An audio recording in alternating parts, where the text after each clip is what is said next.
let's look to Hebrews 5:12. We were looking into the first principles of the oracles of God. I hope to wind up early today, unless there is something the Lord wants to do. But God is kinder than I am, as far as I know. I don't think He wants you to stay back so late. So even, okay. We are touching a topic which very few people have really touched. As far as I know, there was a man called Origen. He was a great man of God. He touched something about the first principles of God. And then in the 18th century or 19th century, a man of God in England, I think he was in the Church of England, he also did something about the first principles of the oracles of God. Both these servants, these men of God, they said the first principles of the oracles of God was essentially the Old Testament. But that is not entirely true. That is what I understand. That is what I am trying to teach you. First principles of the oracles of God, first of all, where do we find it? We find it in Hebrews 5:12. It is very important, by the way, to know that. I am not teaching it because somebody else did not teach it. The Holy Spirit asked me to stay there and dig deep. And the more you dig, the more you get. Okay. Let's go to Hebrews 5:12. Again, by now, we are all sure what we are talking about. Hebrews 5:12. Paul is writing, the writer is writing to a person, to a church which is backslidden so badly. And the condition of their backsliding is reflected in verse 12, which we are reading. But for the time you should have been teachers, you need that someone teach you again, which be the first principles of the oracles of God. And you have become people that need milk, not of strong meat. Okay. Many insights in that words. First of all, we are focusing on the first principles of the oracles of God. First of all, what is the oracle of God? Oracle of God means the words which God has spoken. Okay? The words spoken, the divine words that God has spoken. Now, what are these divine words that God has spoken? We see that in Romans chapter 2. Alright? If you look into Romans chapter 2, you can see the mention of the oracles of God. Paul is writing about the particularity of the speciality of the people of Israel, that unlike other people groups in the world, they were blessed with the oracles of God. What were those oracles? Everything concerning the law of Moses, including the 10 commandments, including the law, the sacrifices required, the blood covenant of the Lamb. All these things were mentioned in that oracle.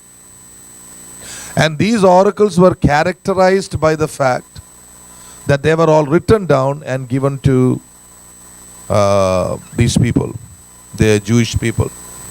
But now in the new covenant, the first principles of the oracles of God is different than the first principles of oracles in the old covenant.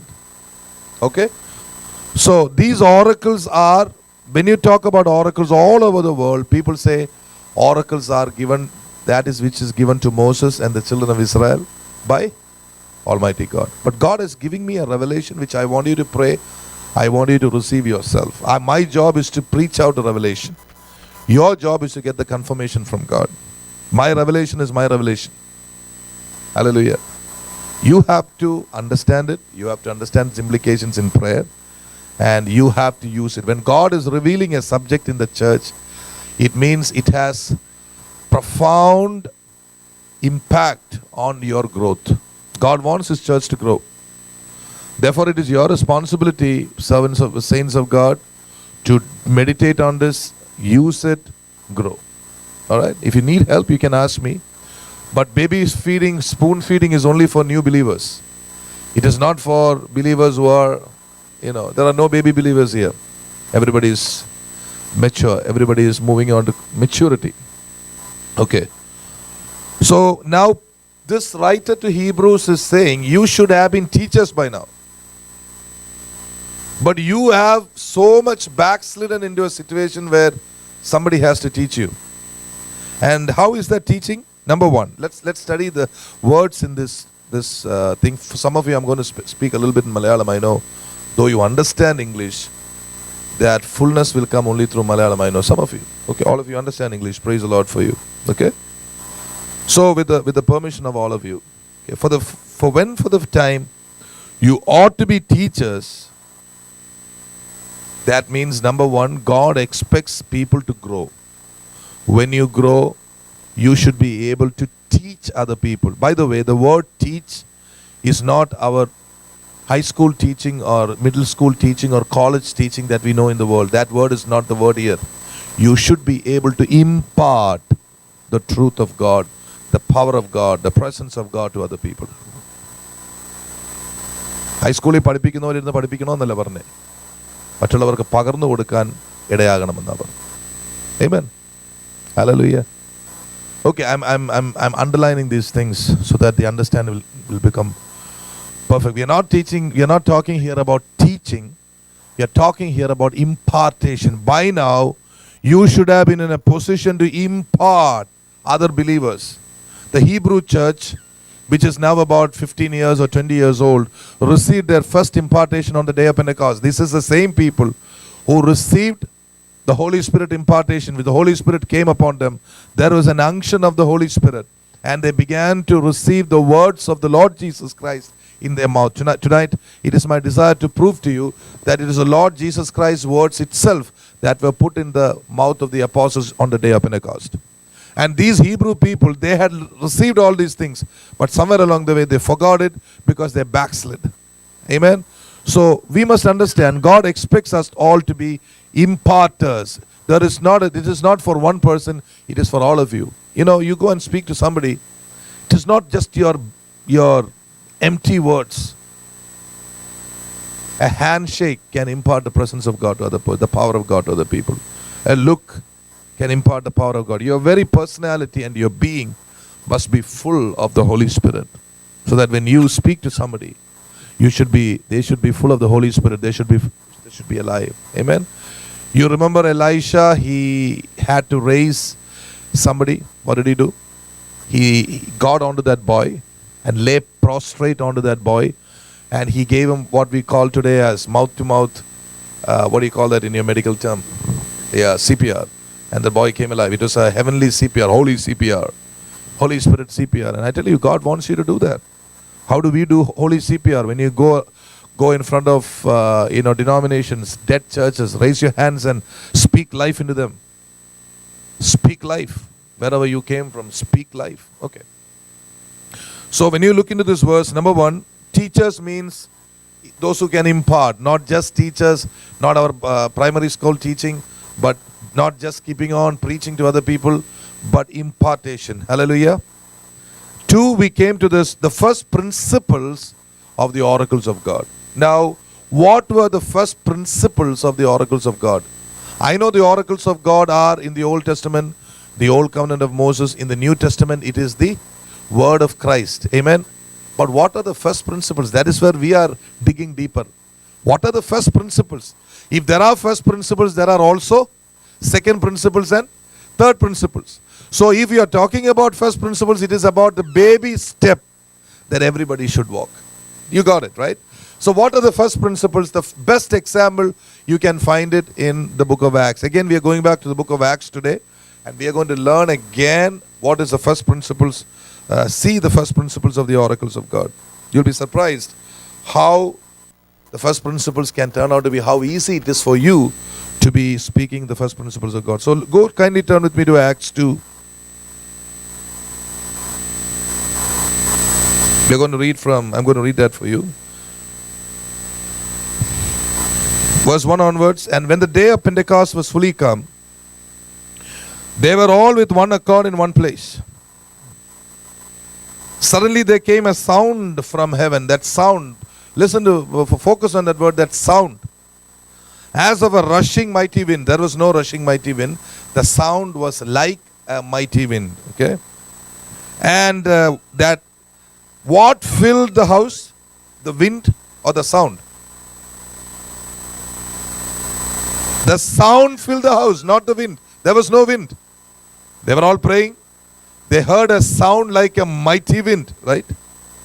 Rushing mighty wind, they heard. And it filled the house. That means suddenly the house was filled with the sound of a mighty wind. Like that it is coming. Pastors have to do mimic mono act also. Okay. And it filled all the house where they were sitting. So in what posture were they praying? I've seen many pictures where you see the apostles standing up and lifting their hands and all that. But what does the Bible say? I think in your house, is that somebody took that picture of Pastor George? That picture is not there, right? It's still there? Okay. I think in that picture, the apostles are sitting down. Okay, that's a good presentation. Okay. So they were sitting. Now, word can mean, sitting can mean so many things, but here, let's take it as sitting. We will. And then that shows, by the way, that shows a situation of rest. Sitting down is a position of rest. Lying down and sleeping is a position of absolute rest. But sitting down is a position of rest where we are ready to receive something. When you are seated in the church, you are ready to receive something. When you are seated in a table, you are ready to receive something. Always remember, thank God because God made us in a way that we can sit down. Praise God. God does everything well. Amen. So here we see the disciples were sitting down. When they were seated down, this thing happened. Verse 3, there appeared unto them cloven tongues like as of fire, and it sat upon each one of them. The atmosphere changed because of the voice, sound. That is why in crusades, when Benny Hinn's crusade, they take a lot of pain to make sure that we all come under the voice. I don't know if you have observed that. The Lord has made me to see all these things, how crusades run. Amen. Have you seen how many pastors, when they come here, they said, not enough sound, not enough sound. They are so used to having these microphones blaring. But why do people like Benny Hinn do that? Their sound engineers do that. You know why? Whatever the anointed man says, they want everybody to come under the authority of the voice of God. He's trying to get my attention. Okay. Are you with me, people of God? That is why, see, God is using, He could have sent the fire, a gentle breeze. The fire could have come. But the big voice of a rushing mighty wind came. It came with a big sound. It took their attention. And once the sound was inaugurated there or brought in there, what is the next thing that happened? There appeared unto them cloven tongues like as of fire, and it sat upon each of them. And they were all filled with the Holy Ghost, began to speak with other tongues, and as the Spirit gave them utterance. Okay? Now remember, the Hindu philosophy, Hindu Vedanta, they teach that it all started with one voice, Om. I don't know if you have heard it. Hindus, the Hindu philosophy. By the way, the Hindu philosophy is not one philosophy. So many people have said so many things. They have gathered all this together. They call it a Hindu philosophy. So they say Om. I don't know if you heard about it. And they say the entire universe started with a voice. It is true. Though what they say, the way in which they say is we cannot accept it. We don't accept it. We don't accept it because that is a human interpretation. I call it a 666 interpretation of the truth. We have everything interpreted to us not by the mind of man, but by the Spirit of God. That's the difference. By the way, I want you to know, saints, you can have the truth interpreted to you even through demons. Even demons can interpret the right thing. But we are people who want everything to be interpreted by the Holy Spirit. So Om is a concept that was interpreted by human, let's put it as human intelligence. If you sit down on top of a hill and if you allow your body to be subjected to severe cold, if you learn all these yogas and all those things, your body will begin to come to a place where your mind will be able to unlock a lot of things. It is true. People learned a lot of astrology, people learned a lot of things, but we are people, even if we have not learned a lot of things, our position is above all these things. How wonderful, see, Jesus has done for us. Therefore, saints, many of us have come from the CSI Marthoma background. I want you to know your Jatakas and your horoscopes have no value in your life anymore. I don't know, those who come from Pakistan and all that, I don't know if you believe in your horoscope, if you write that, it has no value. You are a child of God. You are seated in the heavenly places in Christ Jesus. Amen. Okay, so let's come back. So that voice, in the beginning, what was that? What does the Bible say about the beginning of man? In the beginning was the Word. Om. God said. It doesn't have to be Om, okay? The Bible doesn't say anything about Om. But there was a word. In the beginning was a word. And tonight, the good news is, people of God, God is teaching us to speak His words. That is what you mean by the oracles of God. The ability to speak as God speaks. Our God is a speaking God. And God is calling our attention to understand what the first principles are. We are going to dig into that. The first principles of the oracles of God. Amen. So God gave, we were looking into that.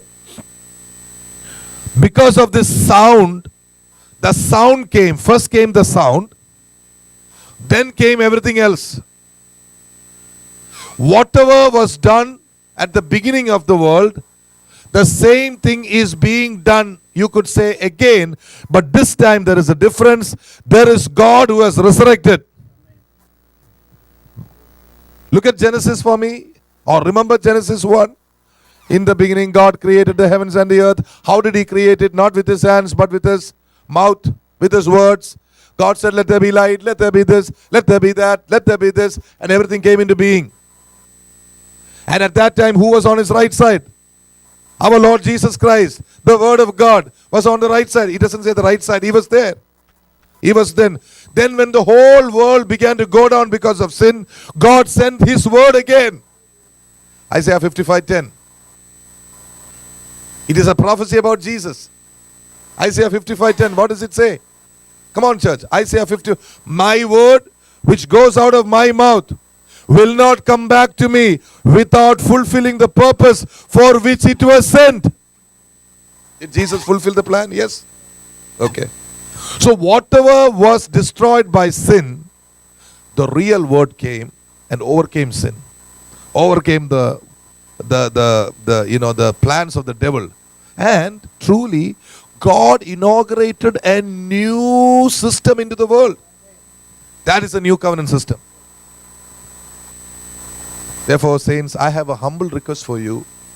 I know now how much concern Paul was in the Old Testament. Do not go back to the Old Covenant. Please cast out every form of faith you have in the Old Covenant. We are not of the faith of Moses. We are a totally different, new, born again species, according to the Lord Jesus Christ, according to the plan of God. Last week I was praying and I said, Lord, remove Judaism from our church once and for all. It came to me in the Spirit. Sometimes when you pray, the Holy Spirit puts words in your mouth. I said, Lord, we don't want Judaism. We don't want to go back to Judaism. We respect Moses. We respect the Old Covenant. I'm not saying that you should not look into the Bible, That is bringing your faith back to Moses. That faith is cancelled, by the way. It is not valid. It will not be renewed again in the kingdom of God. There is only one faith. There's only one life. That is Jesus. If you pray like Moses, then you'll have to go and cut bulls every year in Israel. By the way, they are getting ready to do that. I hope you know about it. The old Israel, they are getting a new king. They are praying for a new king. They are praying for their Messiah to come. And they are making it, according to what I heard and I've seen, they are making a temple back in Jerusalem. Now we know who that king is going to be, not our Jesus. Because the Messiah has really come. Amen. And they are going to cut bulls again. They are going to restore all the things of the Jewish law, and the Jewish law is going to be active. Amen. But we know, our children should know, we don't belong to the old covenant. We belong to Christ. Therefore, even the words which God speaks through us and to us is different from the Mosaic law. The way Moses spoke to God, "O God of Abraham and Isaac and Jacob, God of my fathers." We don't have to pray like that. Of the Father of our Lord Jesus Christ. I am sanctified, I am justified by the faith of Jesus. Jesus believed in the Father, I hold on to Jesus. Whatever faith Jesus had, I also have. See, this is the problem with many churches. They start well, but somewhere along the way, they become Judaizers, or they come under Judaism. It is when you come under Judaism, the church becomes legal. Amen. And God is trying to take this church out of legalism. God wants you to enjoy the fullness of the grace of God. I am praying, and I want this church to know, none of us, I think, have fully understood the grace of God. That fullness of the grace which the apostles knew, I want our church to know. And why is it that we do not know? Because our faith is still influenced by Judaism. Will God do? Will really God help? Can you make this prayer during this 3-month prayer? Lord, please, I want to live in the new covenant. How many of you will pray like that? If you live in the new covenant, you have so much of freedom. You don't have to try to become like other people. You don't have to prove anything to anybody. You are in the very hand of God, in the very bosom of God. You are a son, not a servant. I mean, you are not defiant, but you don't care. Defiance is not from the Holy Spirit, but we don't care. That authority, that boldness, I want the church to have it. And it is possible, not only by understanding or saying that we are in the new covenant, we must also follow the principles of the oracles of God. That is why God is teaching us this again and again. So this part I have made it clear, all right? Now let me give you 3 or 4 statements about the first principles of the oracles of God, and then we will pray. Today I want to leave early. We'll leave early. Okay, somebody wanted to pray, so we'll pray for you specifically. After that, as the Lord leads us, we are open. Okay. The main point here from Acts 2:4 was about the voice. The voice. There are many other things to it, but the voice. You got it, right? Okay. Now, let me make some statements depending on the first principles of the oracles of God.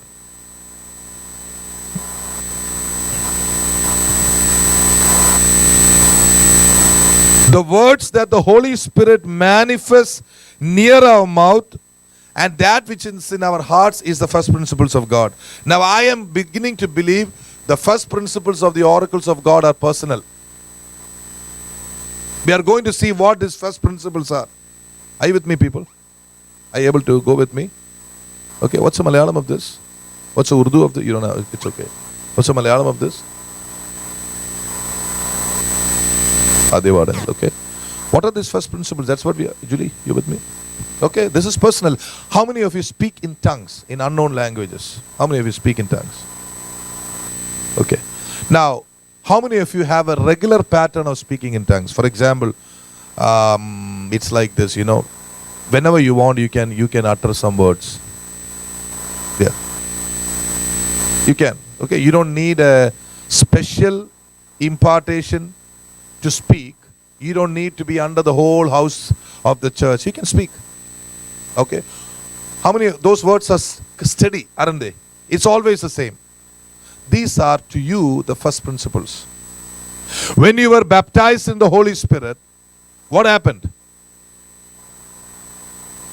The Holy Spirit began to give you words. And you spoke it out.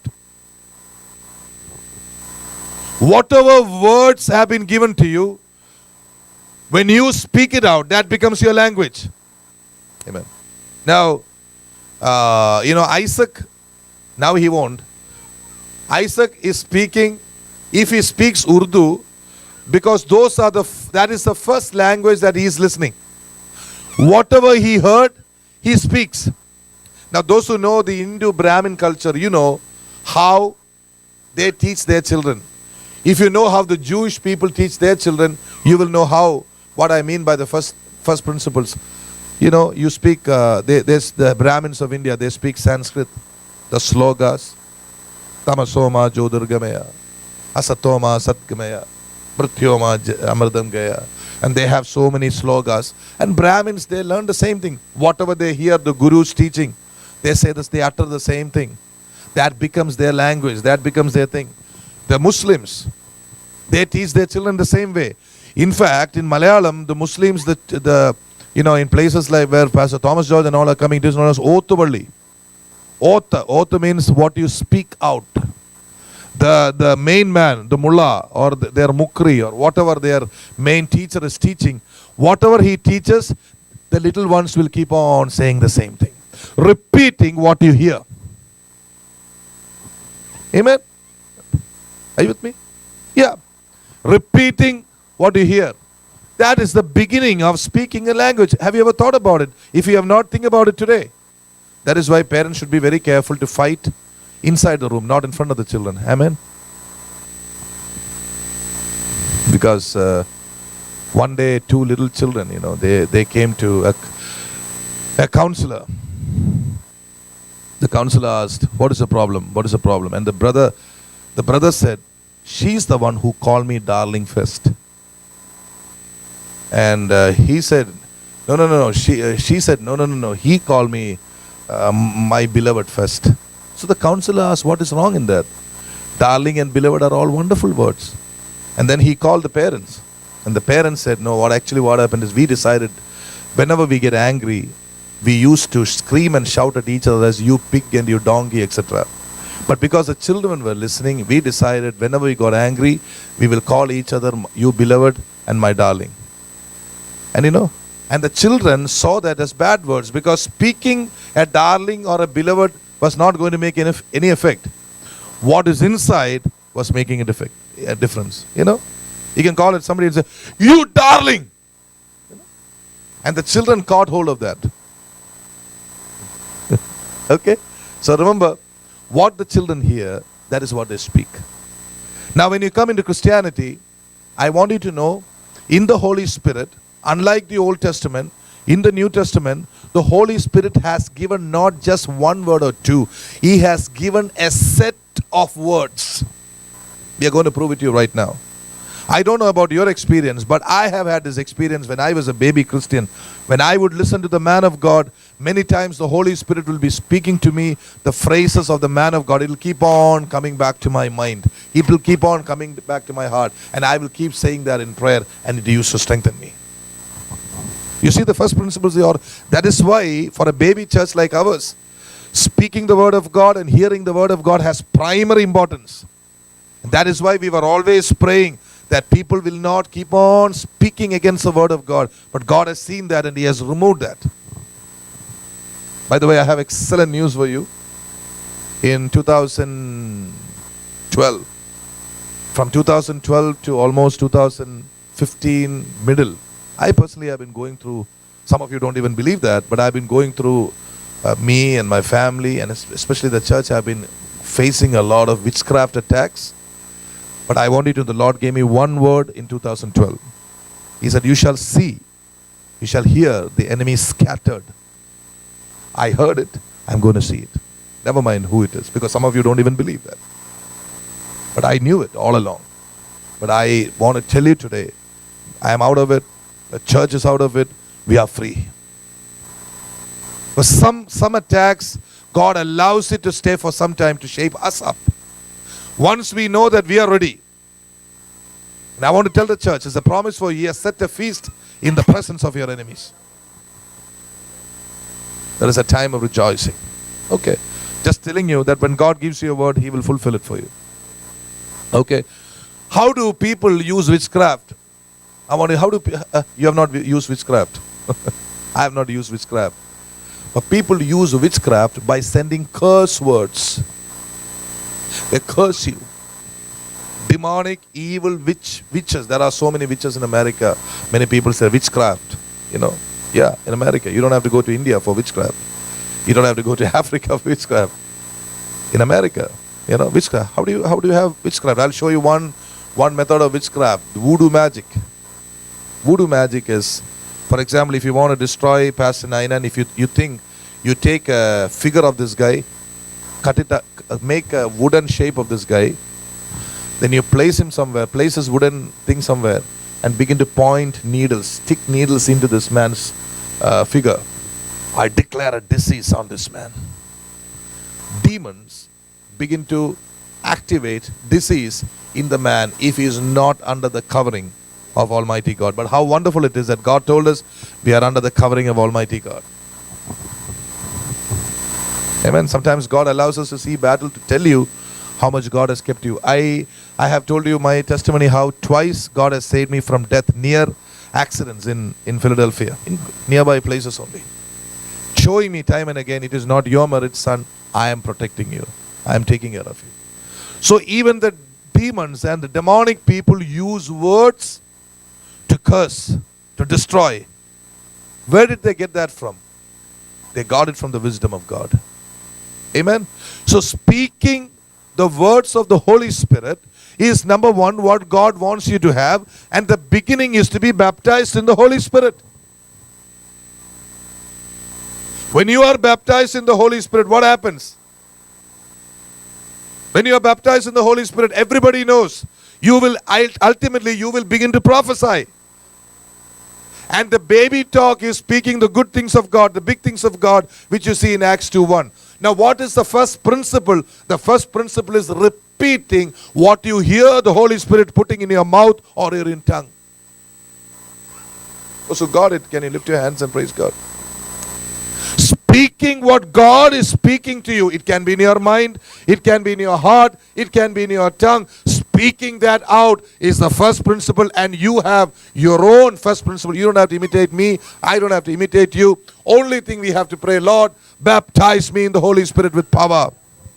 That is why every time somebody is getting baptized here, my first priority, my first desire is, Lord, please baptize them in the Holy Spirit. Holy Spirit. I remember one batch of people who got baptized. Our sister from, one of our sisters, was praying for everybody. Then one day, Sister Geeta Surendranath came. She has this gift. She puts her hand on people. They begin to prophesy. They are filled with Spirit. So the next Sunday after Sister Geeta came, one of our sisters came and said, she came so excitedly and said, Pastor, I got it. I got the Holy Spirit. I said, I'm so excited. Now I want you to know, church, during this season of prayer, if you have not received the Holy Spirit baptism, please pray for it. That is fundamental. That is not the ultimate. That is fundamental in our Christian walk with God. And when you are baptized in the Holy Spirit, the Lord Himself will give you your first principles, which you will know, you will begin to speak out. The beginning is to be baptized in the Holy Spirit with power. No Christianity without Holy Spirit power. No Christianity without baptism of the Holy Spirit. Now I grew up, I was born again, and I was baptized in a church where they said, you need the Holy Spirit power for ministry. The way the man of God said it made me to think, you need the Holy Spirit, you need to speak in tongues if we are called to be a prophet or a preacher, or you are called to a higher level of life. I want you to know, Christianity is a higher level of life. There is nothing mediocre. God wants to give you completely Himself, His character, His ability, everything. And the beginning is when you begin to speak the words of God Himself, your Heavenly Father. So please pray during those of us who are praying. Please make it a point. By the way, from next week, at least for a week, we are going to come here and start praying. How many of you are ready? Hallelujah. Morning and evening. How many of you feel the need to do it? How many of you think you should do it? Even if I have 2 people, I'll be praying here. Not, maybe we'll speak for 5 minutes, but we want to pray. We want to pray. And it is, when you pray, according to the utterances God gives in your mouth, those tremendous things will happen. I want the church to be like that. We don't want to be a group of people who say so many things. In our ignorance, we pray like that. It is good. It's not bad. But I want you to know there is another level of praying, which is praying in the Holy Spirit. And I want us to be educated like that, trained up like that. It is not don't get me wrong, please don't misunderstand me. Sometimes we can go on praying, it is good. But more than the volume of words, more than the time that we take, sometimes one word of prayer is enough to break a yoke. One prayer, one word. Open your mouth wide and I will fill it. Fill it for one. Sometimes prayer meeting, your prayer can be like a commando operation. Suddenly from nowhere, the power of God can come. And recently some of you had a commando operation from the church. Nobody knew what happened. In a split second, tuck, something happened. The anointing moved. So suddenly, some of you didn't know. See, God is doing things for you in the church. During your time of prayer, God is doing awesome things. People are calling me, speaking to me. Did I tell you that man of God from Andamans, Pastor, what is his name? Varghese Matthew. I have not had any contact with him for almost so many years. The other day he called me. He said, I'm being pressed to pray for you. Pastor Shiju, what is going on? I said, we are in a season of prayer. The Lord is pressing me. The Lord is pressing me. He's pressing me to pray for you. And he said, I want to prophesy. I said, you cannot prophesy once. You can prophesy millions of times. I said, I'm waiting for the word of God. Only thing is, I don't run after people. If it is a prophecy of the Lord, let the Lord call.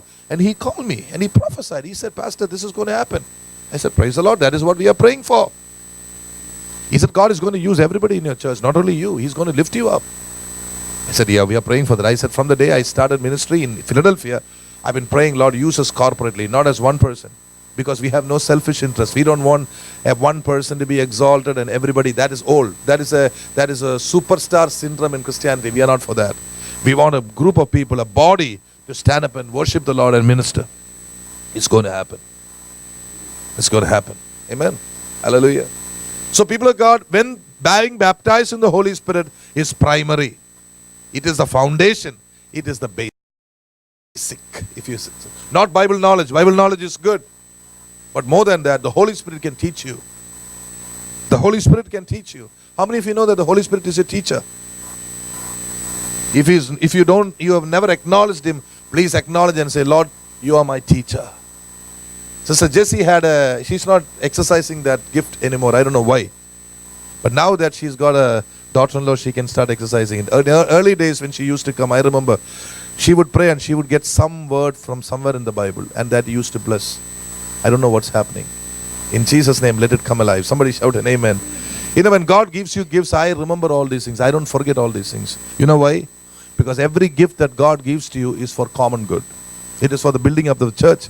I can serve you with what I have. But I may not have all the gifts. I'm not a superstar. That is why we all are here together. I hope you understand. You have gifts which I may not have. God wants to use you. Only thing is, all of us, when we come into that godly order, which God is bringing us in godly order, there will be such harmonious music in this place. And people will come to listen to that music. Are you with me, people of God?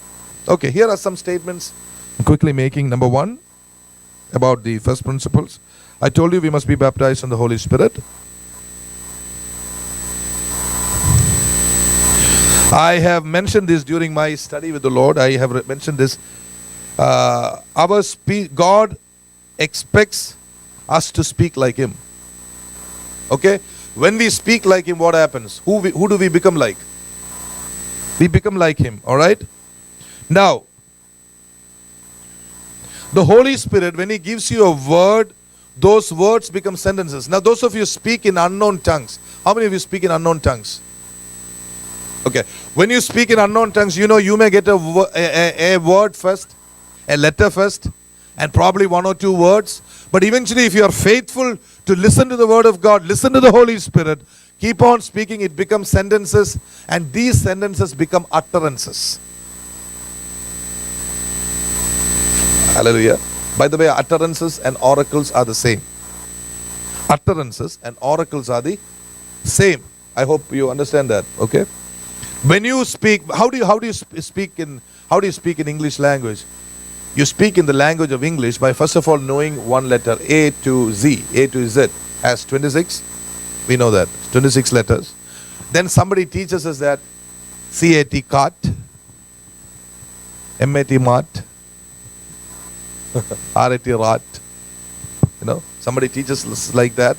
we begin to say those words. Over a period of time, after listening to people speaking, we begin to develop the ability to speak. In the same way, people of God, oracles are created or developed from holy words given by the Holy Spirit. How many of you want that? We need it so much. I want the church to develop this. Pray, Lord, give this to me. When you listen to new topics like this, only thing you need to do is listen with respect towards Almighty God and say, Lord, what is it that you want me to have? I receive it right now in Jesus' name. I receive the Holy Spirit. Those who have the Holy Spirit, those who are baptized in the Holy Spirit, you have it already in you. But those who are not baptized in the Holy Spirit, see the difference? When you say it is finished for those who have the Holy Spirit. The actualization of the finished works of Jesus is only for those who are baptized in the Holy Spirit. The truth is for everybody. It is finished for the entire world. It is available to you when you receive it and accept it, but it is actualized in the Holy Spirit. That is the missing link, which many people don't teach. The missing link is the Holy Spirit. That is a beautiful picture. It is kept inside a safe. The safe has a key. What is the key? The Holy Spirit is the key. Oh, use that key, the Holy Spirit. Open it. You will see the picture for yourself. If you don't have the Holy Spirit, if you're not baptized in the Holy Spirit, you always need somebody to come near the safe and open it for you Sunday after Sunday. But if you have the key, this evening, people of God, the Holy Spirit is the key. If you have the Holy Spirit, you have it. You have everything. If you have the Holy Spirit, you don't need a teacher. You should be teaching other people. If you have the Holy Spirit, in the book of John, 1 John 2:27, you have an unction that teaches you everything.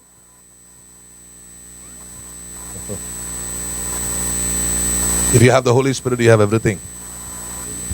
The down payment of our whatever we are going to buy, church or land, is the Holy Spirit.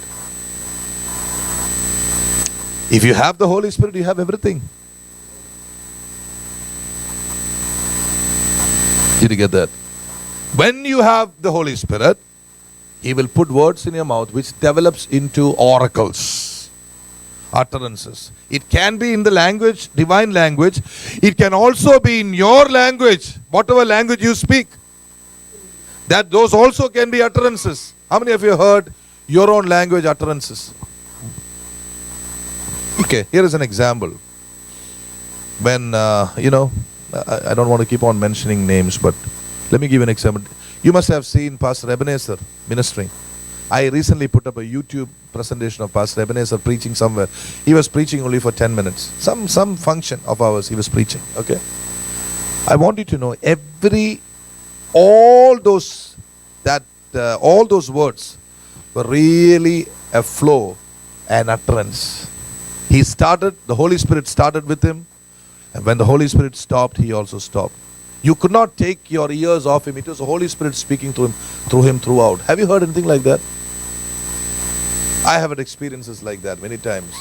You get into a body of speaking. You don't want to stop. You enjoy speaking like that. It goes on like that. It touches the people. Suddenly the Holy Spirit stops and you also stop. That is known as an utterance from the Holy Spirit. I want this church to get it. Are you getting something? I had an experience recently when I went to Ethiopia. The Lord took me to Ethiopia. There was a small hut. People could not be anywhere near. They were full. The people were full in, the front yard. There were people inside. There were people sitting. The place was packed. And the Lord gave me a beautiful utterance. I could not stop. The utterance was so awesomely beautiful. I was enjoying speaking.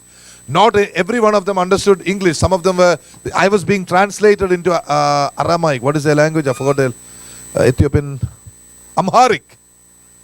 I was being translated Amharic. Even he was in the Spirit. And it was so enjoyable. It was so good speaking the word of God. It was an utterance. I want you to know there can be an utterance. When you stand in front of a demon, you can cast a demon out through an utterance. Utterances can come to you as songs. When the Lord took me some time ago, I was in Canada. There was this demon-possessed lady. Suddenly, she began to a word that the Lord put in my heart brought out the demon in her, and she came right in front of the pulpit, and she was standing and taunting me, and she was a severe case of witchcraft. Her husband was a satanic priest, and he was dead. He had died. He fell down from a top floor. And she was coming to church. She was a real child of God. But her mother was herself a witchcraft priestess, And as she was standing in front of me, the demons began to speak to me through her. Okay? And then the Holy Spirit began to make me sing, not out of fear. I began to sing. Okay? Before I began to sing, just to interrupt the church meeting, she would stand in front of me and mock me. Come on, catch me if you can. That was her attitude. You try to cast the demon out of me if you can. She was standing like that, okay? And then I was just waiting for the Holy Spirit to work. Suddenly she went all the way to the end of the church. She was standing near the door of the church. I'm not coming back. I'm not coming back. She was standing like that. But she could not go out of the she could not go out of the church hall, because who was controlling her? The Lord would not allow her to go. I want the church to know, when you begin to do this kind of deliverance ministries, however demonic the person may be, if you are under the authority of God, and if you are authorized to cast out the demon, that person cannot go beyond what you have said. So by the grace of God, in 2 minutes I said, come back. And she was coming like this. No, she was taunting me. One word is all I said. I said, come back, come here, in Jesus' name. That's all I said. Then she came. Then as she came near, the Lord began to give me a song. And I began to keep on singing that song. I didn't do anything. I didn't call out any name of any demon, nothing like that. Slowly, during that song, she began to kneel down, and the demon just left. She came and touched my legs as though she was surrendering. And then Rena was there. She was flat out. The Lord had won. And you should have seen how terrible. When she came to her real senses, I felt so sorry for her. In front of all those people, she was looking so depressed and so down. And I went and told her, I said, sister, I want you to pray for me. She looked at me, Pastor, I pray for you. I said, of course. I said, you're my sister. I love you in the Lord. You must pray for me. Because, she had lost all her confidence in front of their entire congregation. There was a lady who was coming all the time. And this demon was manifested. I said, demons won't come to you again. Today God has released you. And praise God, there were not typical people from India that were there. They were all people from other countries. So they understand that. They know what a deliverance is. This is the reason I purposely don't allow a manifestation inside the church. Because if this happens, it will be very difficult for people to face other people. That is why I still wait and pray that people will be delivered. But I know the Lord will do it. Somebody shout an amen. But the bottom line I'm trying to make is this, people of God, that God, when He gives you the first principles, it can be a simple song, it can be in your own language, and it is something personal. I've told you the characteristics of it. Bottom line, be baptized in the Holy Spirit. If you're not baptized in the Holy Spirit, we cannot move on as a true Christian should be. It is the anointing that breaks the yoke. It is the anointing that makes you to speak the word. Professions are good. We learned that we should speak the truth in love, but you should have an anointing for it. You must have an anointing for it. Without the anointing, if you speak, you are speaking like a clanging cymbal. Did you read that? 1 Corinthians 13. Without the anointing, go to 1 Corinthians 13 for me. Without the anointing, if there is no love, what happens? You are like a clanging cymbal or a chilambunda chilambo, mudangunda kaithalamo atre. What is the English of that? So what is that love? That love is given by the Holy Spirit. The anointing brings love of God. When you speak in the anointing, things will begin to happen. I told you once, remember, I said, wait before you do the profession. This is it, people of God. So I've given you some idea of the first principles of the principles. This is my humble request. Number one, you will pray that our entire church people will be baptized in the Holy Spirit. That was the difference of the Pentecostals and the rest of the world. When in 1906, God brought in the Azusa Street revival, the main thing that happened was that people were baptized in the Holy Spirit. There was this lady called Agnes. She began to speak in tongues. She was speaking in tongues for the first time in the recorded history of American church history, though it has been going on in different parts of the world. And she was considered as a heretic. And there was another man of God called Charles Parham. He was also the father, known as the father of modern day Pentecostals. He had one Bible college. You know what his Bible college was? People from different parts of the world, of America would come. I think he was in a place called Kansas, in Topeka, Kansas. That's a place. He had a small building on top of his house where he's living. He had upstairs floor. People would come there, kneel down, and be baptized in the Holy Spirit. They will speak in tongues. That was enough for them to go all over the world, preach the gospel. People would come to know the Lord Jesus Christ. Many people were coming to the Lord Jesus Christ. Sinners were saved. Demons were being cast out. The sick were being healed. Mighty revival. The 1906 revival. Today, that revival is known as the Assemblies of God denomination all over the world. And I want to tell you prophetically, God is getting ready for a mighty church move. And I'm very interested to know that God is looking at us. Right now, what can 10 people do? God needed only 12 people to change the world upside down. How long does God need to do something? Very little time. Very little time. Amen. So let's stand up, people of God. I want you to go early because it's cold. We will let you know the change of time for tomorrow's meeting. We will go early and come back early, rather than going at 4 o'clock and coming back later. We'll go a little early. I'll let you know. I'll WhatsApp to you the exact time. I hope it is okay for all of us to go a little early, amen, so we can come back a little early.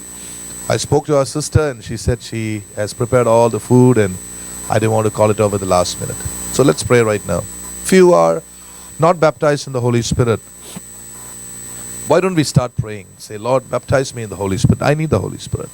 And if you are a person who have the Holy Spirit, if you are baptized in the Holy Spirit, why don't you ask God to give you grace to speak those words? Let those words become sentences. May you speak the words of God, that you may be a blessing for somebody. When somebody comes to you for prayer, if you have an utterance from the Holy Spirit, and if you are able to translate it to them, that is prophetic word